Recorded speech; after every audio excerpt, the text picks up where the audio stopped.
सूरज की हल्की किरणें जब पहाड़ों के पीछे से झांकतीं, तो घाटी में बसे छोटे से गांव सुरगढ़ में हर सुबह किसी जादुई संगीत की तरह सुनाई देती।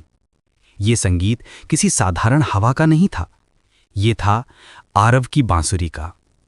आरव 17 साल का शांत, कम बोलने वाला लड़का, जिसे गांव वाले सुर का जादूगर कहते थे। पर कोई नहीं जानता था कि उसके संगीत में इतनी दरारें क्यों थीं, क्यों उसकी हर धुन अधूरी सी लगती थी। आरव की माँ गुजर चुकी थीं और पिता मजदूरी करते थे। माँ ही उसे बांसुरी बजाना सिखाती थीं। जब वो चली गईं तो आरव के अंदर जैसे कोई धुन रुक गई। वो हर सुबह पहाड़ी के किनारे बैठकर वही अधूरी धुन बजाता जो उसकी माँ अधूरी छोड़ गई थी। गांव का माहौल बदलने लगा था।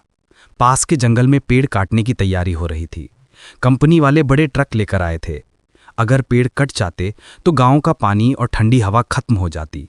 पर गांव वाले मजदूरी में इतने व्यस्त थे कि लड़ने का वक्त किसी के पास नहीं था। एक दिन स्कूल की शिक्षिका मीरा मैडम ने कहा, आरव, तुम्हारी धुन में लोगों को जगाने की ताकत है, क्या तुम इसे सबके सामने बजाओगे? आरव ने सिर झुका लिया। भीड़ उसे डराती थी, वो बोल भी कम पाता था। पर मीरा मैडम ने उसकी बांसुरी पकड़ी और बोली, कभी कभी एक आवाज 100 लोगों से ज्यादा ताकतवर होती है। अगली सुबह कंपनी के लोग पेड़ काटने की मशीनें लेकर आए। गांव वाले उदास खड़े थे। तभी पहाड़ी से हल्की सी बांसुरी की धुन हवा में फैलने लगी, पहले धीमी, फिर जोरदार। लोग रुक गए। बच्चे दौड़कर पहाड़ी चढ़ने लगे, महिलाएं भी वहीं रुक गई। आरव खड़ा था, डरते हुए, कांपते हुए, लेकिन बजा रहा था। ये वही अधूरी धुन थी, लेकिन आज उसमें दर्द नहीं, ताकत थी। जब उसकी माँ की यादें उभरतीं तो उसका हाथ और तेजी से चलने लगता। धुन इतनी गहरी, इतनी सच्ची थी कि सुनकर सभी की आंखें भर आईं। मीरा मैडम ने भीड़ को आवाज दी, अगर ये पेड़ कट गए तो ये धुन भी एक दिन खत्म हो जाएगी। गांव वाले एकजुट हो गए। किसान, मजदूर, बच्चे सब मशीनों के सामने खड़े हो गए।